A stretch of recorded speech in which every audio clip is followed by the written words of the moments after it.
Une voiture suicide a explosé au passage d'un convoi de la force Barkhane dans le centre du Mali à Gossi.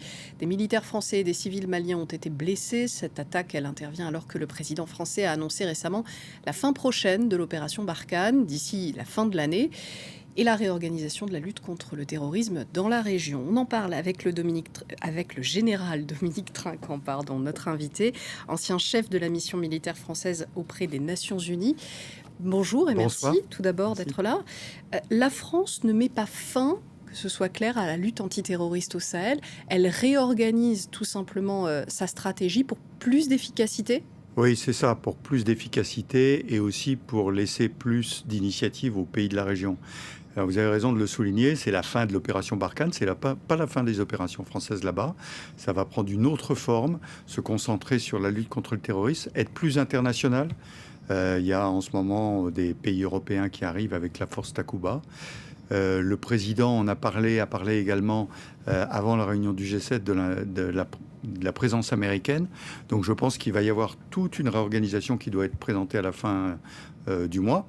Mais c'est bien pour se concentrer contre la lutte contre les djihadistes, les terroristes, et de demander aux États du Sahel de prendre leur part du fardeau. Et en particulier du Mali, qui est dans une situation difficile, puisque d'un côté, il veut négocier, mais de l'autre côté, on doit les combattre. Donc il faut qu'il fasse ses choix, si j'ose dire.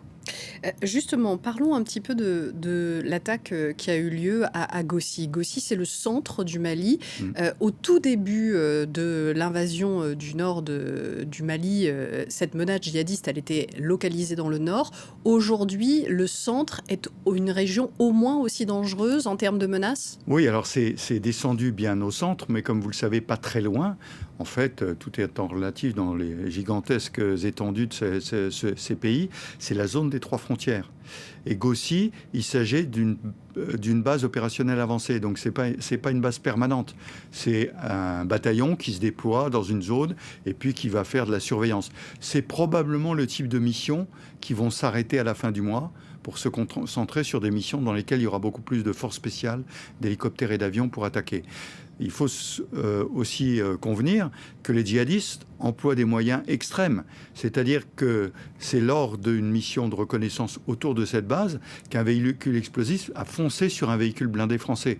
Donc on voit bien qu'ils utilisent les moyens de dernière extrémité avec des djihadistes qui se suicident en fait avec ces moyens-là et au passage qui ont blessé des civils, dont un enfant qui a été blessé dans cette opération.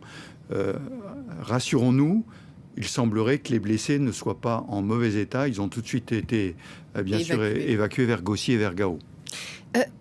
Cette stratégie actuelle de la France, elle est aussi géographiquement redistribuée, c'est-à-dire qu'il s'agit aujourd'hui de ramener les troupes dans cette zone des trois frontières qui est la zone la plus dangereuse. Tout à fait, on parle en particulier d'évacuer les zones du nord, donc Kidal, par exemple, qui est tout à fait au nord, Tombouctou également, et de se concentrer sur Gao et sur là où est la force Takuba actuellement, la base de Ménaka. Donc c'est plus des zones qui sont proches des trois frontières, mais je le répète, ce sont des zones à partir desquelles partiront les opérations.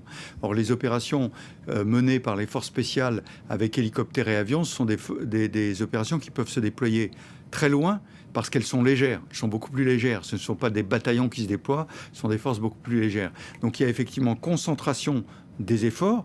Et puis je le répète, il faut que les pays de la région y mettent du leur.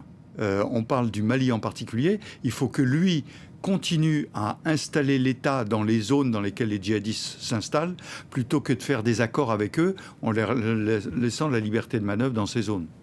Est-ce qu'il faut s'attendre, avec le retrait de la force Barkhane, à ce que des opérations comme celle-ci, comme celle qui vient de se passer à Gossi, se multiplient? Est-ce que les djihadistes vont avoir intérêt à cibler ces troupes avant qu'elles ne s'en aillent? Souvenez-vous, il y a presque 6 mois, avant la grande réunion qui devait se tenir à N'Djamena, de même qu'un an plus tôt, avant la réunion qui s'était tenue à Pau, systématiquement, il y a eu plus d'attaques.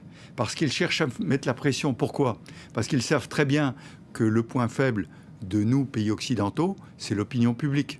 Or, quand vous tuez des soldats et qu'ils passent sur le pont Alexandre III, l'émotion s'empare de la population et le soutien à l'opération peut faiblir.